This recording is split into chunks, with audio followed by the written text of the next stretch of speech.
আসসালামু আলাইকুম। তো অনেকের কুইজগুলা আপনার স্টাক হয়ে যায়।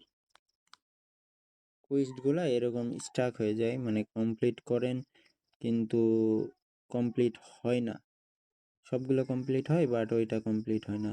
যেরকম এরকম সাইনিং তাই এরপর আরও কিছু টাস্ক আপনারা দেখেন যে আপনাদের অ্যাচিভমেন্টগুলো কমপ্লিট বাট প্লে স্টোরে সেটা কমপ্লিট হয় না। তো ওইটা কেমনি করবেন তো দেখাইতাছি। তার জন্য আপনাদের প্রথমে আসতে হবে আপনাদের প্লে গেমস অ্যাপসে। তো প্লে গেমস অ্যাপস তো সবার ফোনেই থাকবে, তো না থাকলে প্লে স্টোর থেকে ইনস্টল করে নেবেন।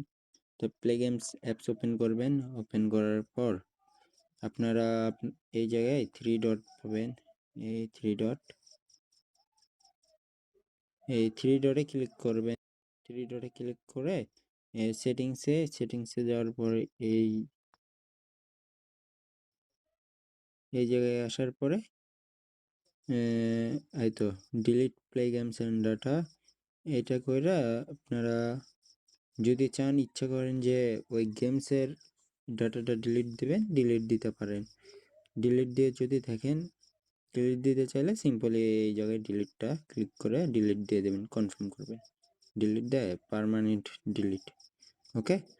আর যদি না হয় তারপরেও কাজ, তখন কি করবেন, এই জায়গায় পার্মানেন্ট ডিলিট করে দেবেন। ডিলিট করে দিলে এই প্রোফাইলটা ডিলিট হয়ে যাবে, কিন্তু আপনার play points and play accounts সব ঠিক থাকবে। তখন আপনি আবার নতুন করে আবার একটা গেমার্স অ্যাকাউন্ট আবার ক্রিয়েট হবে। তো তখন আবার নতুন করে ওই গেমসে ঢোকার পরে দেখবেন একটু পরে ওই মিশনটা কমপ্লিট হয়ে গেছে।